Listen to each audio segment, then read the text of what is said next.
ఒక చిన్న అంశము. ఎప్పుడు వీఆర్ ప్రిపేర్డ్ అండి. నేను నన్ను వాక్యం చెప్పనికి పిలిచినా పిలవకపోయినా నేను ఏ కూడికన్నా వెళ్తే ఆ కూడికకు సంబంధించిన వాక్యాన్ని నా మనసులో పెట్టుకొని నేను వెళ్తాను. నేను చెప్పాల్సిన అవసరంలా. ఒకవేళ అవకాశం వచ్చినప్పుడు అమ్మో నేను సిద్ధపడిన ప్రిపరేషన్ లేనా అని అన్నాను నేను.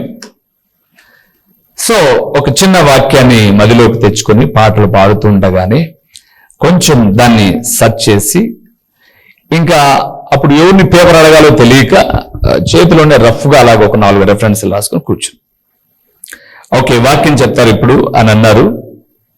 వాక్యం చెప్పాను. ఒక 25 నుంచి 30 నిమిషాలు చెప్పాను. వాక్యం అయిపోయిన తర్వాత నాకు నేర్పించిన వాళ్ళు చాలా అప్రిషియేట్ చేశారు. ఓ నిజంగా అద్భుతకరమైనటువంటి సందేశము, మేము నిలబడినా దేవుడు మాట్లాడని. కింద ఉన్న వాళ్ళందరూ అప్రిషియేట్ చేస్తున్నారు. అప్రిషియేట్ చేస్తే అసలుకి మీరు వాక్యం చెప్తుంటే అన్న చాలా బాగుంది సారండి, ఇన్ని మాటలు చాలా కూడికలకు వచ్చారు, ఇంత బాగా చెప్పాలా అన్నప్పుడు భయం పుట్టింది నాకు. వెంటనే అందరు గుంపుండగా చెప్పాను, నేను బాగా చెప్పడం ఏంటి, నేను బిడ్డను కాబట్టి, ఆత్మీయ బిడ్డను కాబట్టి అభిమానంతో సేవకులు బాగా చెప్పారన్నారు. ప్రతి ముక్క వాళ్ళు నేర్పించింది. నడక నేర్పించిన వాడిని డామినేట్ చేయడం ఏంటి? సో దయచేసి మీరు ఎవ్వరు కూడా నన్ను అప్రిషియేట్ చేయాల్సిన పని లేదు.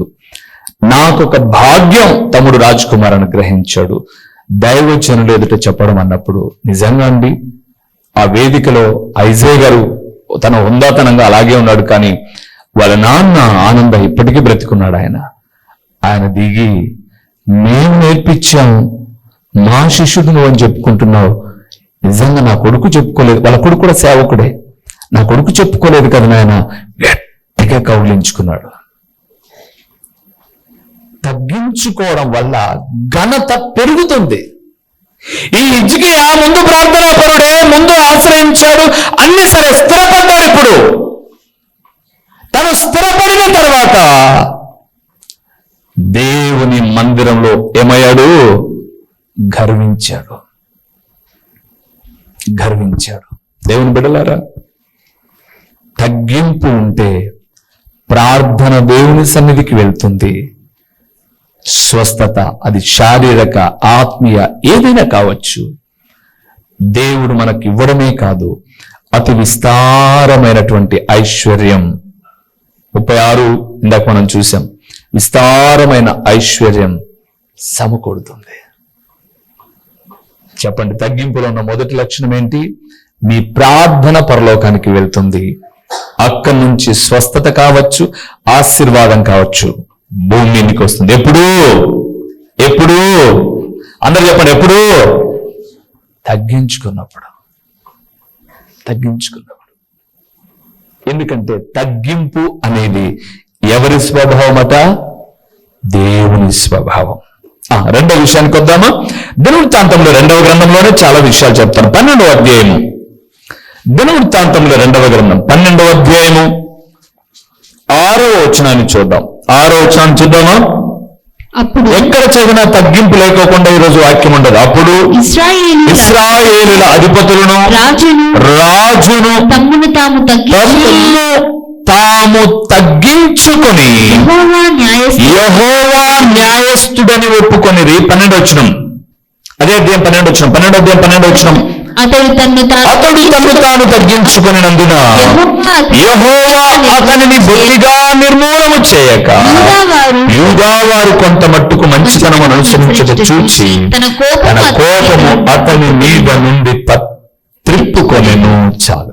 రెండవది ప్రియులారా, తగ్గించుకొనుట వలన రక్షించబడతాం.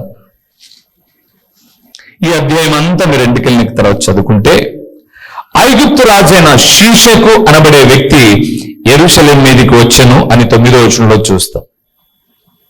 యెరూషలేం మీదకి వచ్చినప్పుడు యెరూషలేమును ఎవరు పరిపాలిస్తున్నాడు అంటే రాజైన రెహబాము పరిపాలిస్తున్నాడు. అక్కడేమో సైన్యం ఎక్కువ ఉంది, ఇక్కడ సైన్యము తక్కువ ఉంది. ఏం చేయాలో తెల్లా. అందుకే మనం ఆ 12వ అధ్యాయం మొదటి 6వ వచనం ఎందుకు చదివించానంటే, రాజు తనను తాను ఏం చేశాడు? తగ్గించేసుకున్నాడు. అంతేనండి. ఎప్పుడైతే తగ్గించుకొని, దేవా మాకు వచ్చే ఈ శిక్షకు నీవు న్యాయస్థుడవే ఏమన్నాడు? మీరు ఆలోచన చూసారా? యెహోవా న్యాయస్థుడని ఒప్పుకొనేది. మనం తప్పులు చేస్తాం, మనం అప్పులు చేస్తాం, మనం పొరపాట్లు చేస్తాం, దేవుడు న్యాయస్థుడు అంటాం. అందుకే కుటుంబం రక్షణలో కన్నా శాపంలోనే ఎక్కువగా ఉంటుంది. కానీ నీవు న్యాయస్థుడవు. తప్పు మాది, తప్పు మాది. బిడ్డలారా, ఒక మాట చెప్తాను, సందర్భం వచ్చింది కాబట్టి. మన చర్చిలోనే ఒక యవ్వన బిడ్డ, శ్వేతమ్మ, వాళ్ళ భర్త చనిపోయాడు సూసైడ్ చేసుకొని. శవాన్ని ఫ్రీజర్ బాక్స్ లో పెట్టారు. ఇంట్లోకి వెళ్ళాం మేమందరం. చాలా మంది మన బిడ్డలంతా వచ్చి పలకరించారు. ఆ బిడ్డ యొక్క, అంటే చనిపోయిన వ్యక్తి యొక్క వాళ్ళమ్మ నేల మీద పొరలాడుతుంది. ఆమె దగ్గరికి వెళ్ళాం. అమ్మా లే అని లేపుతున్నాం. ఆమె ఒక మాట చెప్పింది, అన్నా నా కోడళ్ళు బంగారం అన్నా, నా కొడుకులే తాగుడుబోతులై తిరుగుబోతులై మాట వెనక ఇంత శాపం వచ్చింది మా ఇంటికి. ఆ మాట నేను చాలా పర్యాలు జ్ఞాపకం చేసుకున్నాను. ఇన్ని టార్చర్ పెట్టి నా కొడుకు తెచ్చానన్నా అంటాం మనం కోపంలో. దేవుడు ఎందుకన్నా ఇట్లా చేశాడు అంటాం మనం. కానీ ఆమె ఒప్పుకుంది. ఎన్నో మాటలు మీరు కూడా చెప్పారన్నా, తాగద్దురా తాగద్దురా తాగద్దురా అని చెప్పారన్నా, మీరు వినలా అన్నా. ఎవరింటి బిడ్డలో మా ఇంటికి వచ్చారు, వాళ్ళని మేము ఇద్దరు కూడా వాళ్ళని అనమన్నా. మేము దేవుడిట్ట చేశాడని కూడా అనలా. ఈరోజు ప్రభునందు ప్రియులారా, మనం తప్పు చేసి మనం ఇబ్బందులు పడితే వెంటనే అనేది ఎవరిని? దేవుణ్ణి. కానీ నువ్వు తగ్గించుకో, నీ దేవుడు నిన్ను రక్షిస్తాడు. తగ్గించుకున్న ఒక ఇద్దరు వ్యక్తులు చూపిస్తాను. అపోస్తుల కార్యములు 11వ అధ్యాయం ఒకసారి రండి ప్రియులారా. అపోస్తుల కార్యములు 11వ అధ్యాయం 14వ వచనాన్ని చూద్దాం. నీవును నీ ఇంటి వారందరూ ఏ మాటల వలన రక్షణ పొందుదురు, ఆ మాటలు అతడు నీతో చెప్పునని తన ఇంట నిలిచి తనతో చెప్పిన యొక్క దేవదూతను చూసిన సంగతి మాకు తెలిపెను. అక్కడ అన్నాడు, నీవును నీ ఇంటి వారును ఏ మాట వలన. ఎవరైనా? కొర్నేలి ఎంత గొప్పవాడో 10వ అధ్యాయం 1వ వచనం నుంచి చూస్తాం మనం. 100 మందికి అధిపతి అతను. శతాధిపతి అన్నాడు. శతాధిపతి. బైబిల్లో కొన్ని ఇంగ్లీష్ వర్డ్స్ కూడా ఉన్నాయి. దస్ అనేది తెలుగు వర్డ్ కాదు, దశమ భాగము, లేకపోతే దశాధిపతులు. దశ్ అనేది 10 మనకు తెలుసు. అన్ని భాషలు కలగొలిపిన గ్రంథం వేద గ్రంథం, పరిశుద్ధ గ్రంథం. సరే, ఇప్పుడు ఈయన దగ్గర 100 మంది ఉన్నారు. ఈ అధ్యాయాన్ని మనం ఇలాగ చదువుకుంటూ వస్తూ ఉన్నప్పుడు ఆయన ఎంతగా 100 మంది అధిపతి అండి. పేతురు ఒక ఫిషర్ మ్యాన్, చేపలు పట్టేవాడు, కానీ సేవకుడు అని గ్రహించి ఎంత తగ్గించుకున్నాడంటే సాగిలపడ్డాడు ఆయన కాళ్ళ ఎదుట. ఆయన అన్నాడు, వద్దు, నేను నీ మాదిరి మనిషినే, దేవునికి మాత్రమే ఘనత చెందాలి, నువ్వు లే అని లేపి, ఏంటి నన్ను పిలిపించినట్టు? నా ఇంటి వాళ్ళమందరం వచ్చామయ్యా, రక్షణను గూర్చిన వార్త ప్రకటించు అన్నాడు. దేవుని బిడ్డలారా, అద్భుతకరమైన సువార్త ప్రకటించగానే కొర్నేలి ఇంటి వారందరూ ఏమయ్యారు? రక్షించబడ్డారు. తగ్గింపు ఉన్న చోట రక్షణ కార్యం జరుగుతుందండి.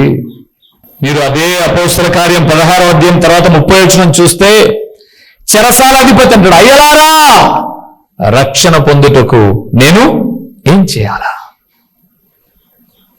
అయ్యలారా ఎంత తగ్గించుకున్నాడు. నేను అందుకే ఒక మాట చెప్పాను, మీరు మళ్ళా పదే ఈరోజు వాక్యాన్ని గుర్తుపెట్టుకోండి. పుట్టుకతో ధనవంతులుగా వచ్చుంటారు చూడండి, వాళ్ళకి గర్వం ఉండదు. ఎవడనో ఒకరిద్దరు ఉంటారేమో నాకు తెలియదు.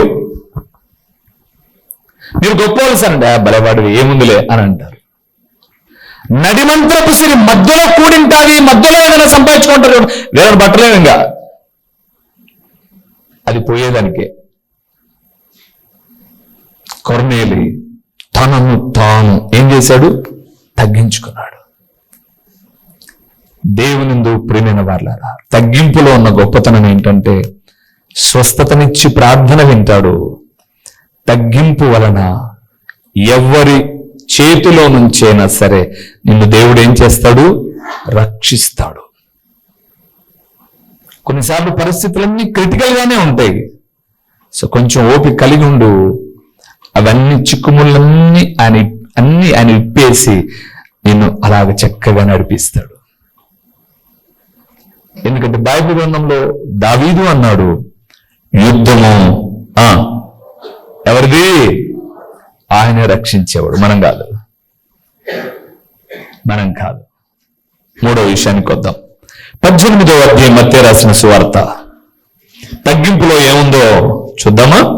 మత్తయి రాసిన సువార్త 18వ అధ్యాయము 4వ వచనానికి వద్దామండి. చాలా విషయాలు ఉన్నాయి, నేను త్వరితంగానే ముగించేస్తాను.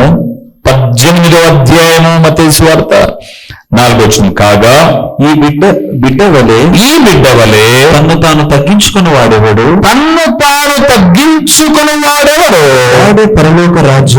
వాడే పరలోక రాజ్యములో గొప్పవాడు. రైట్. తగ్గించుకుంటే మీరు గొప్ప చేయబడతారు.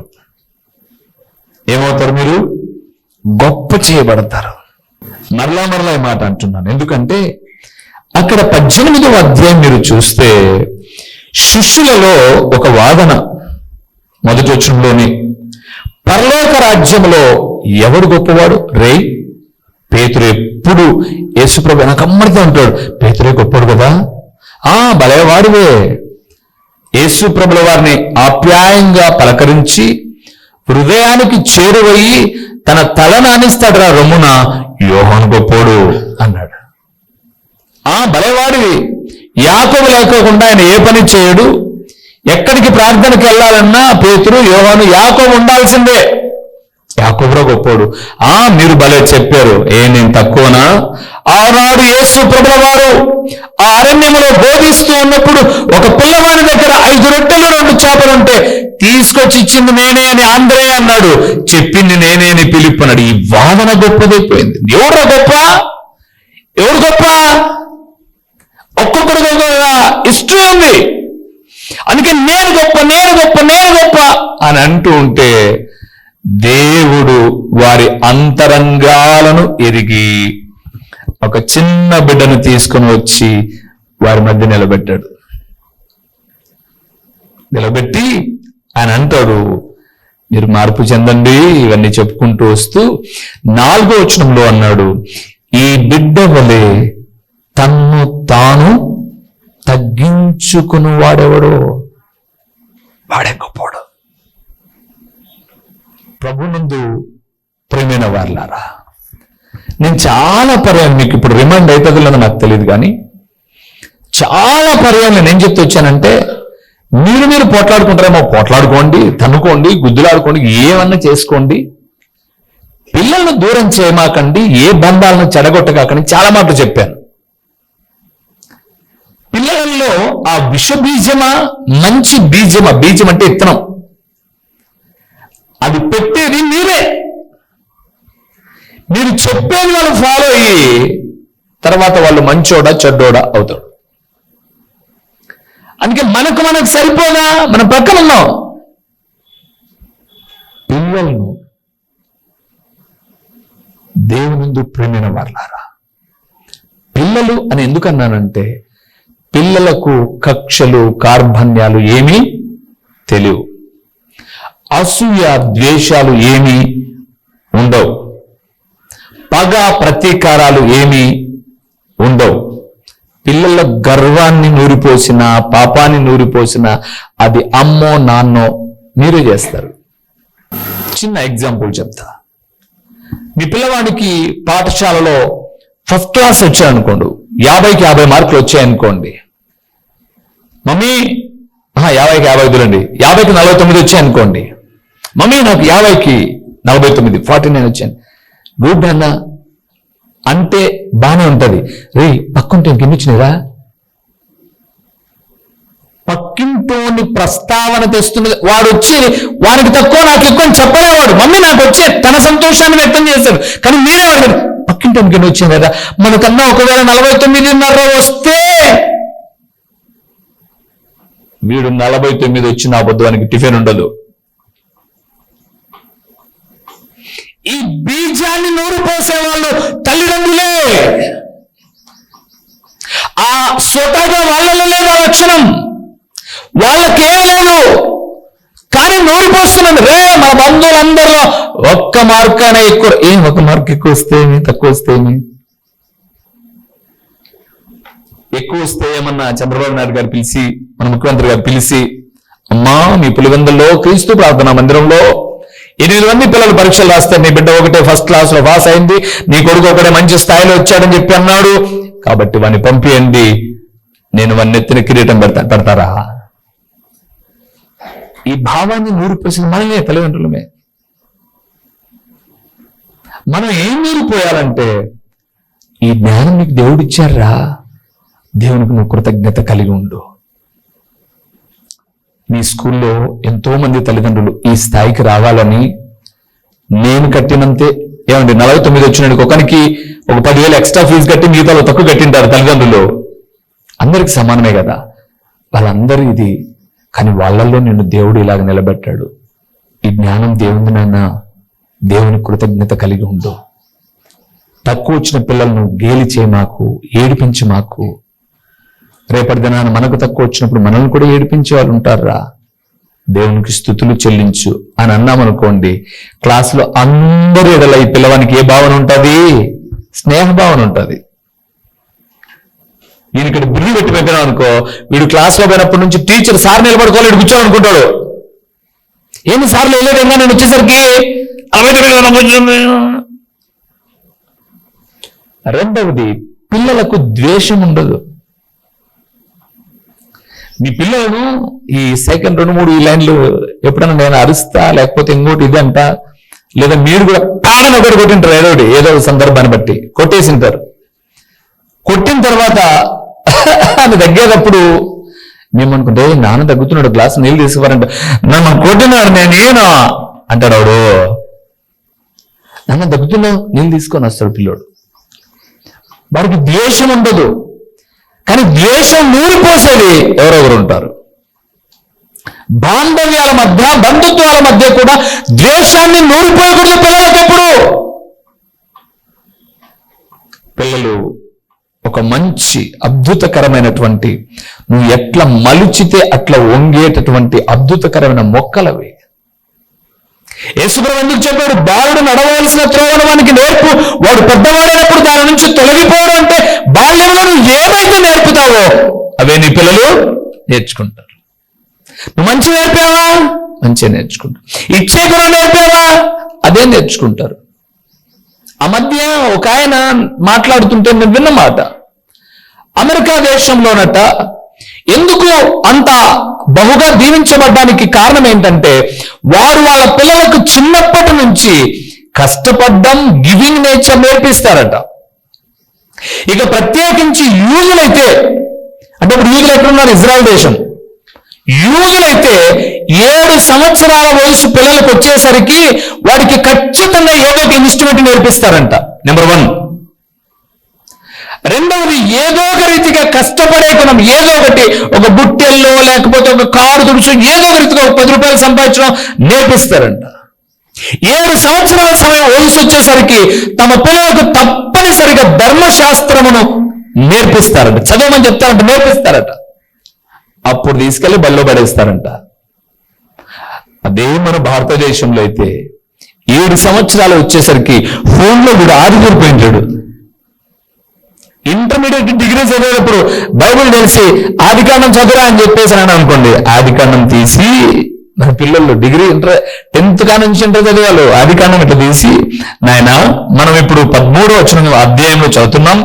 ఆయన చక్కగా మాట్లాడుతూ 13వ అధ్యాయం 5వ వచనంలో అబ్రహాముతో కూడా వెళ్ళిన లోతునకు గొర్రెలు గొడ్లు గుడారములు కూడా ఉండేను అంటే మన పిల్లలు చెప్తున్నారు అబ్రహాముతో కూడా వెళ్ళిన లోతుకు గొర్రెలు బెడ్లు, ఆ బెడ్లు బేకరీలో కేకులు ఎన్ని లేవురా? 10th intermediate. ఒకరిని లేపి రే ప్రార్థన చేయరా, యూత్ మీటింగ్కి వచ్చావు కదా ఒక చిన్న ప్రార్థన చేయాలంటే కానుకలు ప్రార్థన చేస్తా, కానుకలు ప్రార్థన చేస్తాడంట. ఎందుకు? ఇంట్లో అమ్మ నాన్న మోకరించి నువ్వు ప్రార్థన చేయనైనా ఈరోజు ఇట్లా కాదు ఇట్లా చేయి అని చెప్పే తల్లి తండ్రి ఒక క్రమం నేర్పిస్తాయి కదా.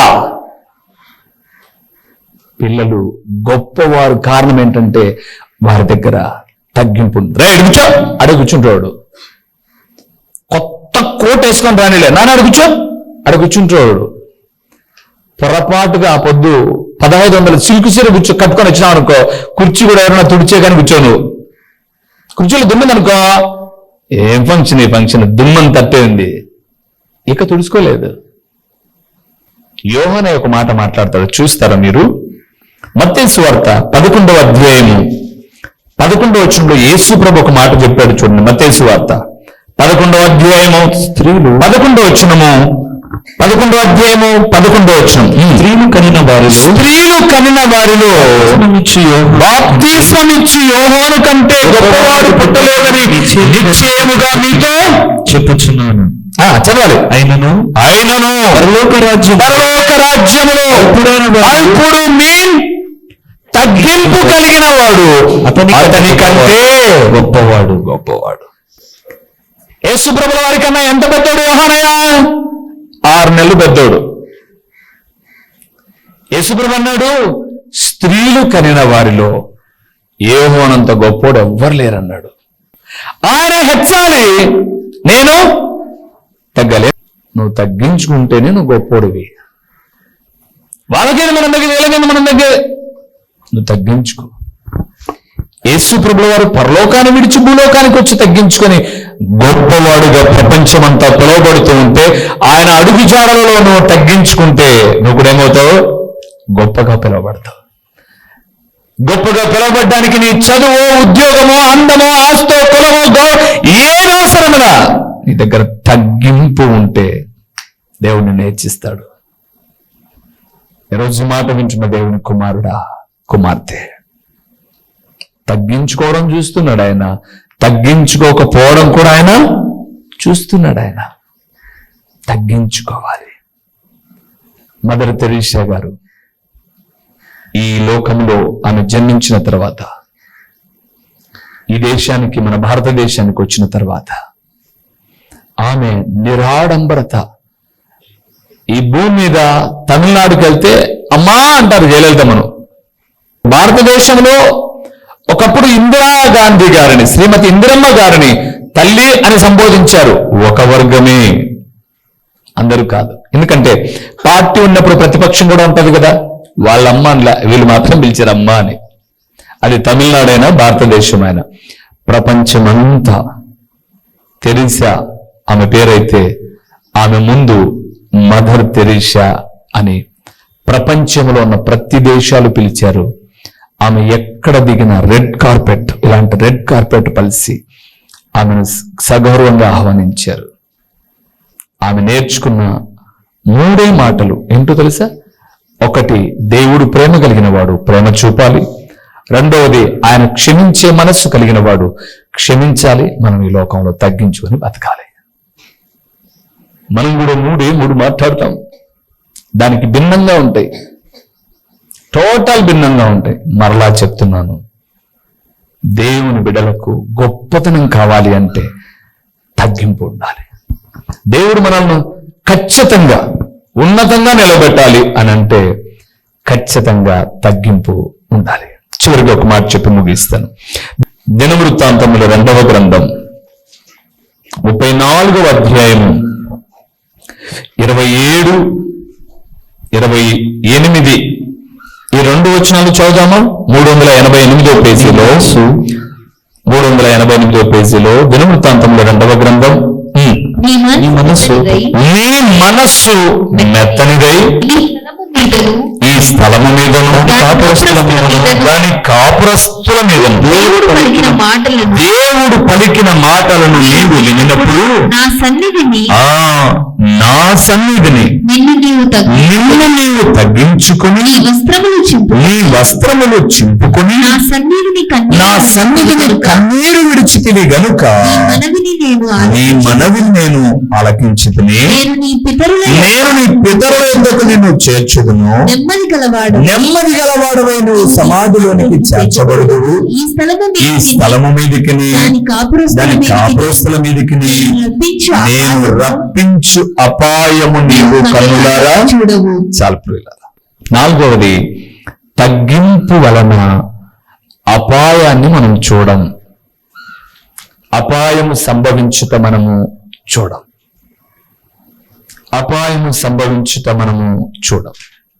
ఎవరితో ఈ మాట చెప్పాడంటే హోషే అనబడే రాజుతో. ధర్మశాస్త్రం దొరికింది. దాని యొక్క మాటలన్నీ కూడా హుల్దా అనబడే ప్రవక్తి ప్రకటిస్తూ ఉంది. ఈ వాక్యానికి భయపడిన హోషేయ అనబడే రాజు హృదయాన్ని ఏం చేసుకున్నాడు? మెత్తని చేసుకున్నాడు. ఈరోజు వాక్యం చెప్తుంటే హృదయాన్ని మీరేం చేసుకుంటున్నారు? కఠినం చేసుకుంటున్నారు. మేమింతే, సావండట్టే, మార్పు లేకోకుండా మేమింతే, అన్నీ వస్తాయి వెంట కదా, ఏమీ రావు. హోషేయ మెత్తని హృదయం చేసుకొని ఆయన సన్నిధిలో తగ్గించుకొని వస్త్రములు చింపుకొనుట అనగా హృదయాన్ని పరిపూర్ణంగా ఉన్న చెడునంతటి బయటకు వేసి కన్నీరు విడిచాడు.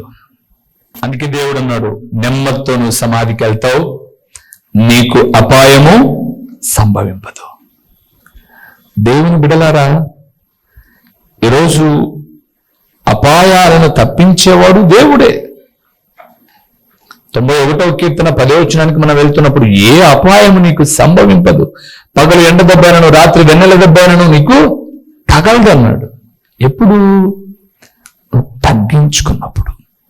తగ్గించుకున్నప్పుడు. దేవుడు అలాగ తగ్గించుకుంటే, మీరు తగ్గించుకున్నారు కాబట్టి మీ భర్తలను కాపాడతాడు. మీ భర్తలు తగ్గించుకున్నారు కాబట్టి మీరు కాపాడబడతా ఉన్నారు. అట్టడి చెప్తారన్నా, ఈ రాత్రి వాళ్ళ ఇంటిలో ఒక్క మగవాడు కూడా బ్రతకకూడదు అని దావీదు ఖడ్గం తీసుకొని వస్తున్నాడు నాబాలు ఇంటి మీదికి. అవునా? కత్తి చేత పట్టుకొని వస్తున్నాడు. పనివాడల్లో చెప్పాడు, అమ్మా పనికి మాలోడమ్మా ఈ నాబాలు. ఆయన అరణ్యంలో ఉన్నప్పుడు మా పశువుల చుట్టూ ఒక కంచెమాలు ఉన్నారు దావీదు సైన్యం. ఏమడిగాడమ్మా? అంత తిండి అడిగాడు, అది పండగ పూట అడిగాడు. ఇస్తే ఏమైందమ్మా? నేను సంపాదించుకుంది నీకెందుకు ఇస్తా అన్నాడు. దావీదు వస్తున్నాడమ్మా చంపడానికి అని అన్నాడు. వెంటనే అబీగయలు ఎంతమందితో వస్తున్నారా? వస్తున్నాడమ్మా ఒక 300-400 మంది సైన్యంతో. మన ఊర్లో ఒక 500-600 మంది రెడీ చేయరా అనిందే. మీరేంటి నిధులు తక్కువలు కాదు మీరు.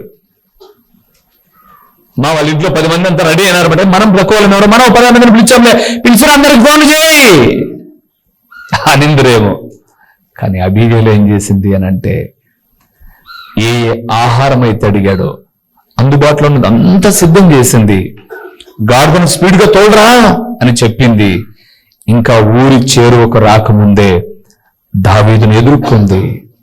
ఆయన వస్తుండగానే తనను తాను తగ్గించుకుని గాడిద దిగింది, మొరపెడుతుంది. మా చిరునామా దైవజనుడు బ్రదర్ ఓ రూబేన్ గారు, క్రీస్తు ప్రార్థనా మందిరం, డోర్ నెంబర్ 1-10-386, నగరిగుట్ట, పులివెందుల, కడప జిల్లా. మీ ప్రార్థనా అవసరాల కొరకై సెల్ నంబర్ 9989067409.